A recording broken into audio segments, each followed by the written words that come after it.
I am myself. I could be someone else, you or you or you, and likewise you could be anybody.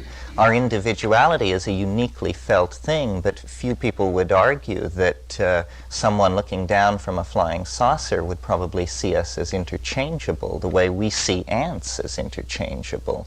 The ants are a fractal example of an animal population because all ants appear more or less alike, and all ant societies of the same species appear more or less alike. Yet from the point of view of the monad, at any level in the modular hierarchy, there is a unique perspective and a unique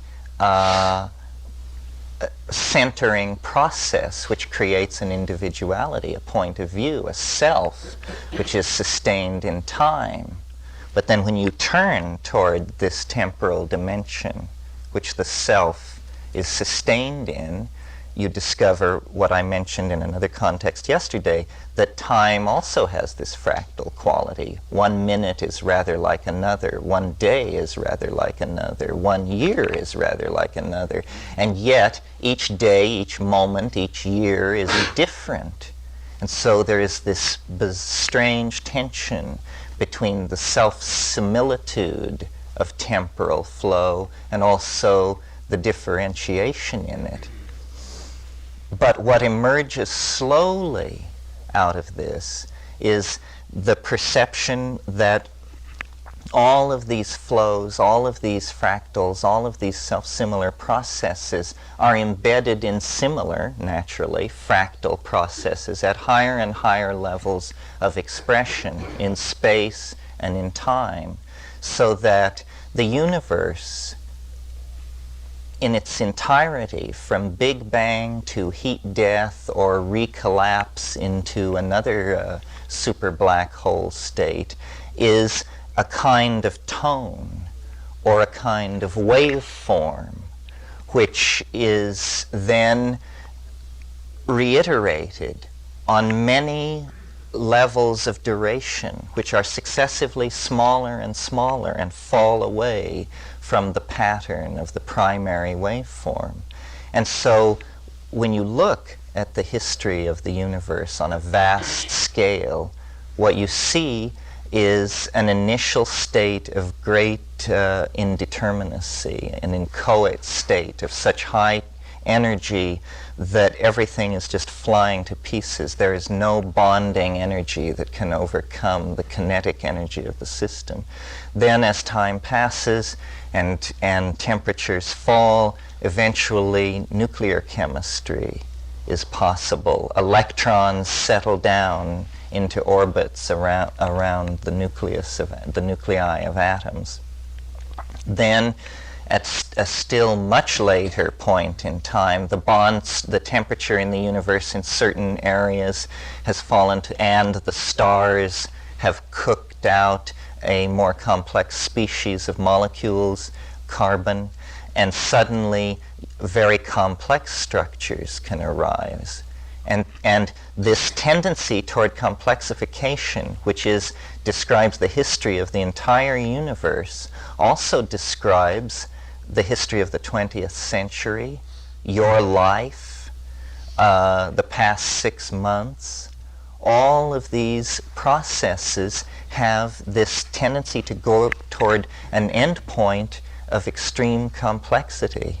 And this has not, it's obvious, and it's part of our literature and our art. This is why the apocalyptic and millenarian tendency is built into the Western religious tradition. This is, I believe, the yearning which Western religion satisfies in people that is not satisfied by science. In other words, that Western religion sanctifies death as some kind of culmination and conclusion, but the larger implication of that, which it explicitly makes,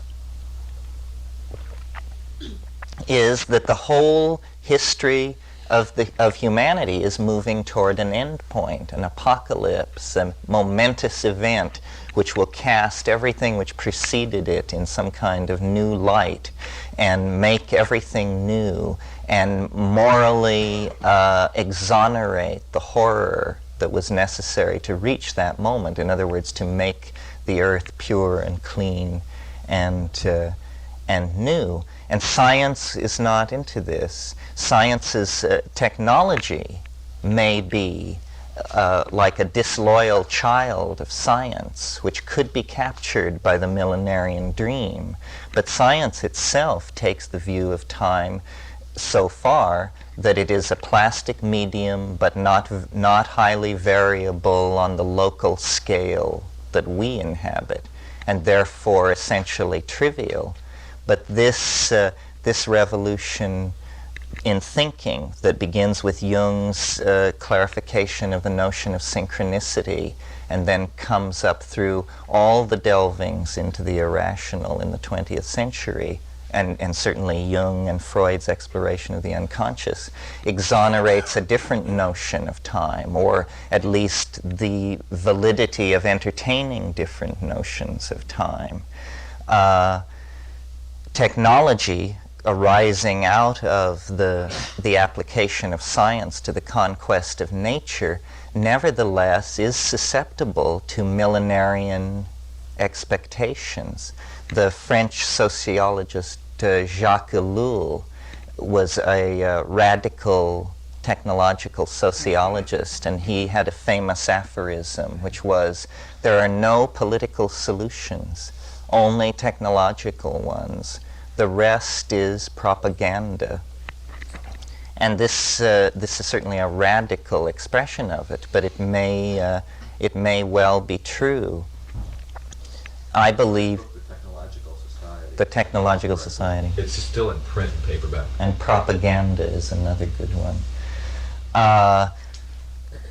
Technology in the form of cybernetics is becoming the coral reef, or the technological excretion that is the truly hardwired portion of the unconscious now. And I see this as the feminine, the goddess, re-emerging into three-dimensional space in the form of this, what Teilhard de Chardin called the noosphere, but which is more correctly identified as Sophia, the emanation of wisdom as a feminine spirit, as Purusha, as electricity, which completely girdles the planet and transforms it into the alchemical stone, the entity. It is the planet which is the thing that is being worked on. This is why alchemy and history can be seen to be the same thing. This is why this conference is called Shamanism, Alchemy, and the Millennium, because it's my conviction that the historical process, mirroring intuitively these larger cosmic processes and smaller cosmic processes of complexification, is an actual intentionalization of the creation of this overmind, or not so much its creation, but its invocation into matter to save us, is essentially why this is happening. In other words, it's a Gnostic myth of the descent of the overmind into matter to recover what was lost into matter, which is the spark of being the oversoul in ourselves, to return to the imagination without having to pass through the narrow gate of death. And shamanism is related to the millennium because the shaman exemplifies the millennium before history. Iliad makes this clear, that before history, in ilio tempore, everything was perfect, and people flew and talked to the animals, and there was abundant food and no disease. The shaman is the only person who has retained this superhuman quality that existed before the fall into profane time.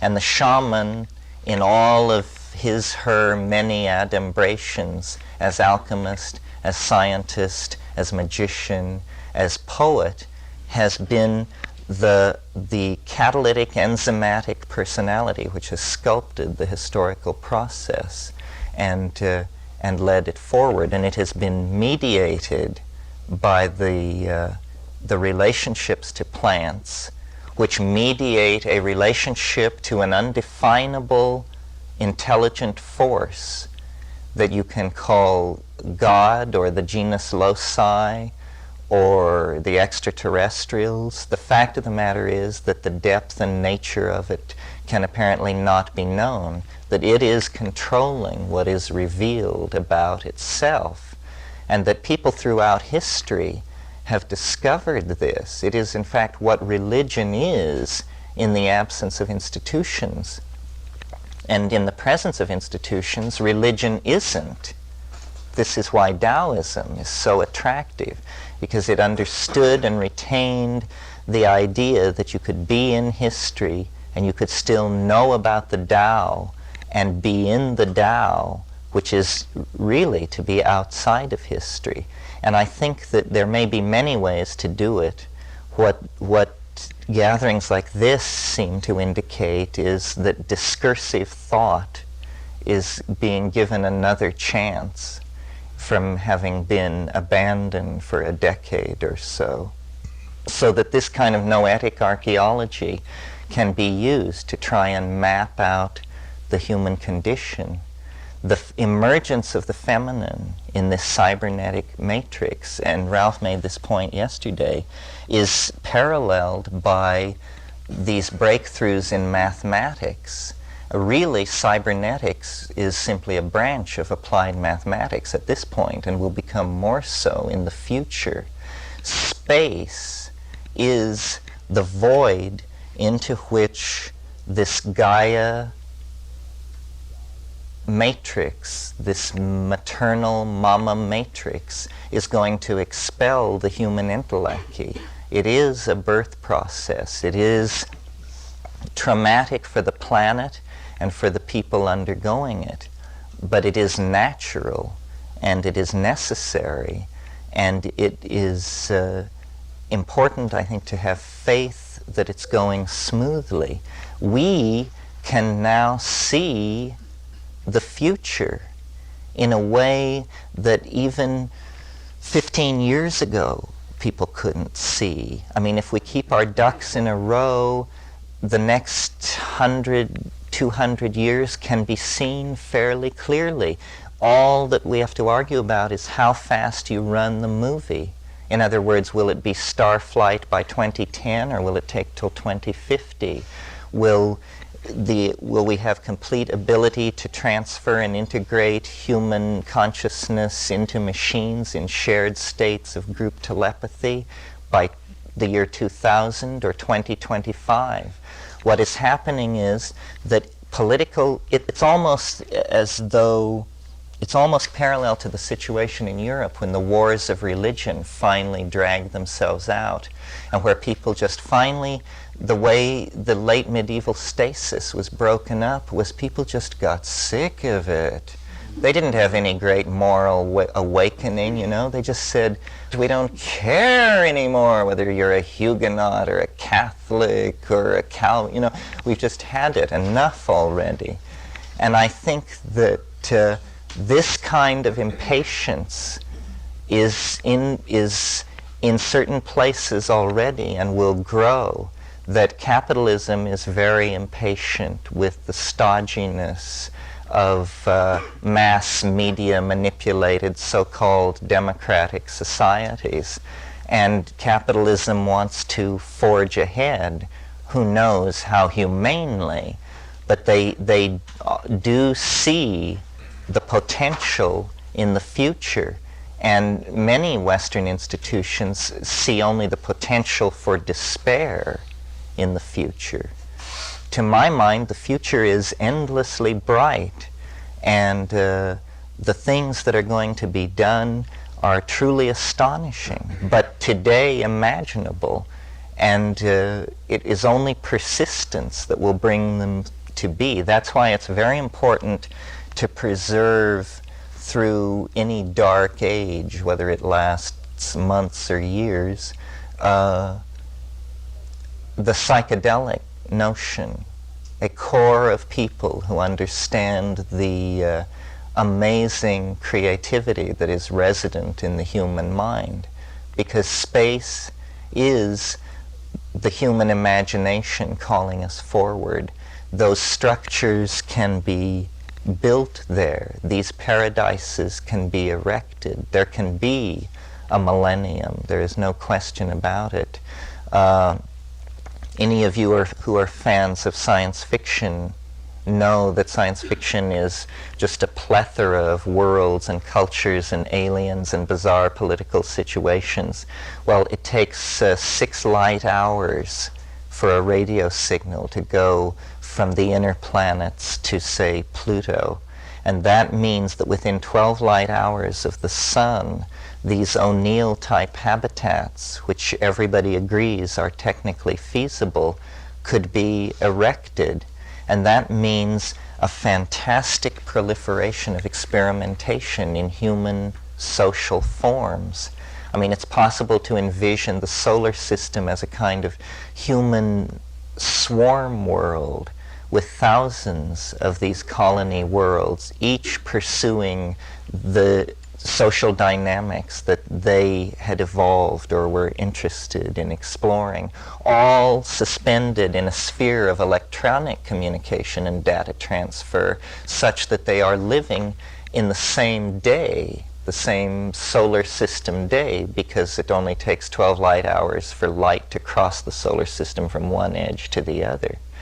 And this is a conservative future, a future which does not rely on any new technical breakthroughs or discoveries of great new natural principles, of which you may be sure there will be such discoveries.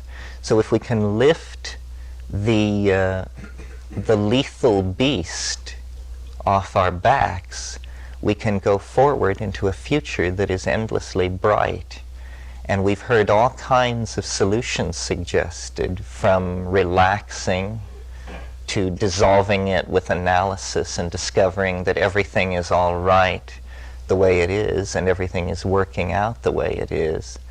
I lean to believing that 80% of the time and worrying a great deal the other 20% of the time as a way to hang on. Anyway, I think I wanted to take this time this morning to say these things because I think it makes more immediate what to some people may have seemed very arcane yesterday, which was all the mathematical stuff. Someone said to me yesterday, if there's a narc listening in, what do you think he thought of the day-long exploration of higher mathematics? So,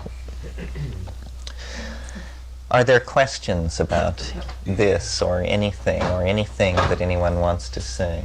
Could you elaborate a bit on the concept of cybernetics? Cybernetics. Yes, well, I said earlier that I thought a network like MycoNet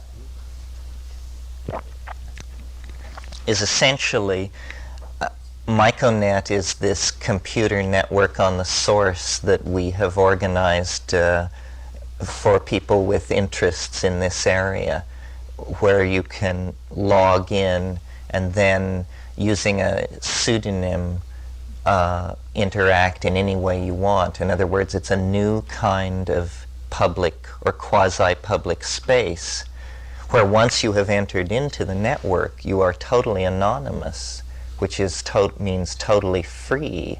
There's a Japanese saying, the tourist need have no shame. Well, this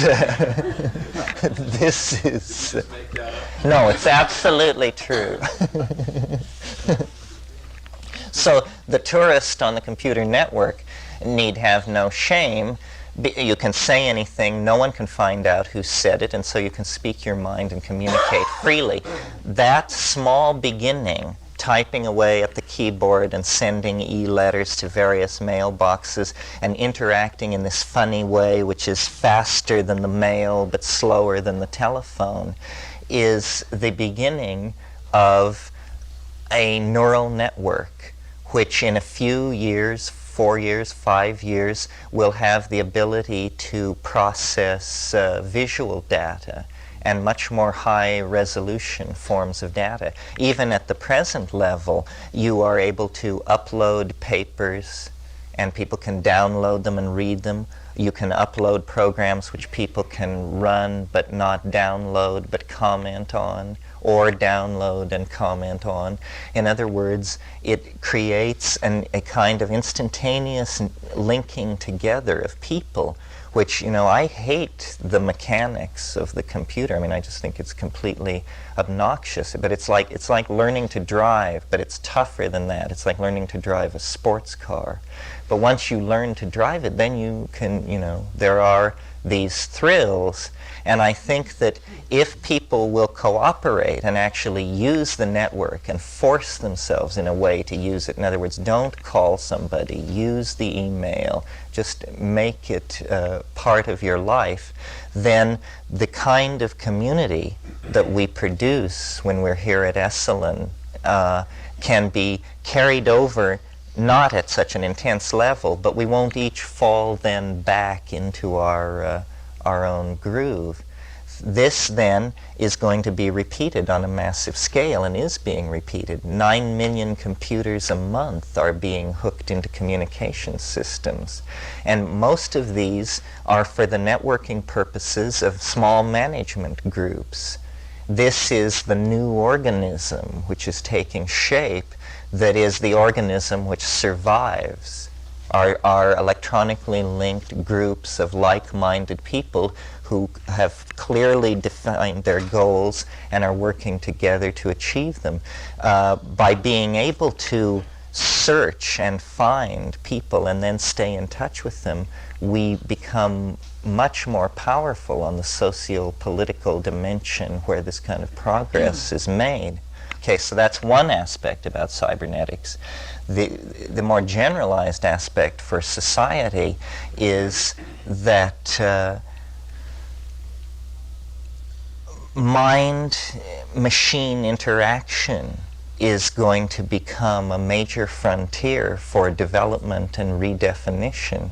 And when that happens, the accretions of technology, the keyboard, the video display, all of this will begin to disappear. And it's not unreasonable to expect that eventually you will just access by thought almost. In other words, I take the hallucinogens as the model for the ideal computing system. The hallucinogens when they're working perfectly. When you can say in a psilocybin state, Art Deco, and millions of Art Deco objects begin drifting slowly through your field of vision, tumbling slowly, each one, the most perfect delineation of the Art Deco aesthetic that you've ever seen. And then you say, Hieronymus Bosch, and you're there. This kind of interaction with an invisible dimension of vast intelligence is coming to be. Now, I think that it's always existed in a wetware form. This is what shamanism is. This is what all societies end up building. Whether they build it out of mushrooms, morning glories, and tobacco smoke, or silicon, copper, gold, and plastic, Everybody ends up erecting a cybernetic global network of information for transferring the information that they have culturally validated and seek to preserve. And we look at the people in the Amazon and say, how quaint, how primitive, so forth. We haven't the faintest notion of what's actually going on, how they know what they know, how they do what they do. When we were at La Chirera, it was uncanny how much the Witoto knew about things 100, 125 miles away. I mean, we would visit the priest and be standing there when over the radio you would hear that an airplane had landed at mission so-and-so, but then you would walk back to your camp and meet someone, and they would say, I was just talking to this Indian, and he said those people that were expected at so-and-so came today. You know, well, what is going on there? Each technology appears to the savants of another technology as magic, to the shaman who were doing that trick in the Amazon. But nevertheless, the erection of this network is very important, and I see it as a feminizing thing. People have a lot of trouble with that because they tend to think of computers as machines. Computers are machines now, but computers don't need to be machines. Computers are arrangements of arrays and elements that can exist in any medium. And we're simply passing through a phase where they are machines. Very soon they will probably be created by DNA and be rather like bone tissue or something like that. Once the biological and the cybernetic come together, why the division between machines and life will be seen to be like the difference between a snail and its shell. I mean, the shell is not much like the snail, but to say that one is alive and one isn't is a little, you know, begging the question. And also, the cybernetic revolution is going to allow the modeling through things like what Ralph is doing, and Ralph didn't even talk yesterday about his Hollywood project, is going to allow the modeling of psychedelic states and even theoretical psychedelic states. In other words, configurations of consciousness which no drug, synthetic or natural, can cause to happen, can be elicited by creating hypothetical brain state situations. Modeling of the brain is going to create a complete understanding of the fine-grained nature of consciousness. It will not answer questions about the soul and free will and being, but it will answer what are all these things made of, you know, and how do they work at the formal cellular level. So cybernetics, I think, came along just in time. It is the knitting together. It's an exo compound. You don't put it into your body, you interact with it at the keyboard. But you know, the keyboard is entirely an illusion of this very early mechanical stage that we're in of interacting with the machine.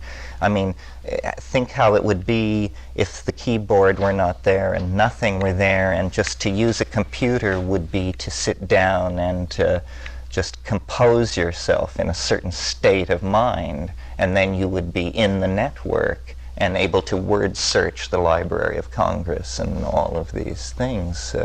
This is obviously coming. I mean, this is what technology seeks to do, and we need unobtrusive technologies if we're to survive, because the kind of chaotic, propagandized, mass-minded, atomized, competitive, egocentric, patriarchal tendencies that are in all of us at present are lethal.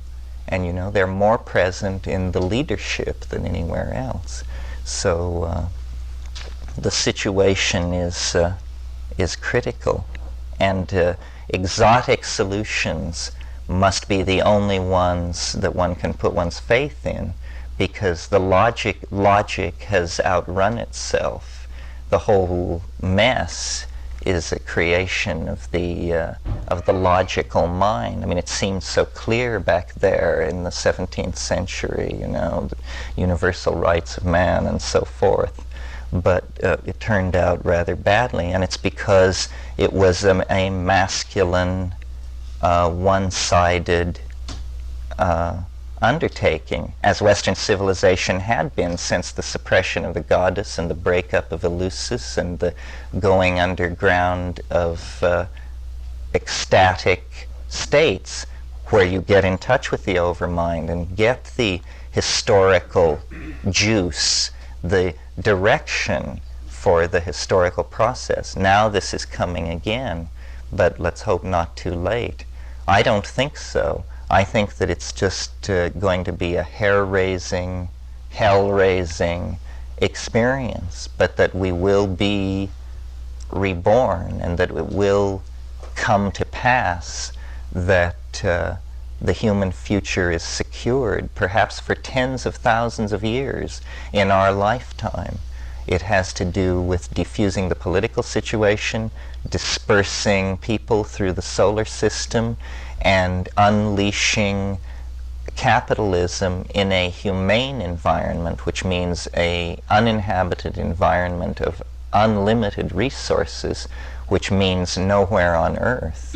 It can't be on Earth. If I had the power to do it, I would turn the Earth into botanical dimensions, meaning the Earth should be a botanical garden, a repository of life forms, a carefully tended and cultivated treasure, the greatest treasure which being ever gave to the human race. And no matter how far we go and how many planets fall under our sway, it will be the gene swarm of the home planet that will eventually determine how well we do out in the galaxy. And so, as I said, it is the alchemical pearl, it is the concrescence, and saving the planet, saving ourselves, saving the destiny of generations of people yet unborn is all tied up in this climactic moment of historical complexity,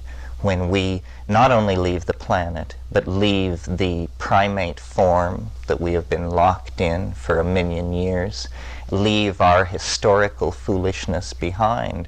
It is time for the human race to grow up, and the end of childhood and the beginning of a broader horizon of being that we intuit in the imagination, in our poetry, in our art, in our religion. But these are merely glimpses over the landscape.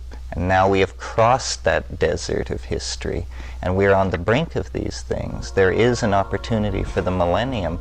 The problem is within the human heart, and the answer is all around us in various ways. The question and the task is to realize it, and then realize it again, and then again, and alchemically condense it so that finally it all becomes this one thing, this alchemical quintessence, which makes everything new and transforms and makes us safe and ends strife and ends difficulty and rescues somehow all the things that went on in the past so that they have meaning, and it's all then is understood as having been toward this end, which is now achieved, so that we can now rest in the peace which passeth understanding.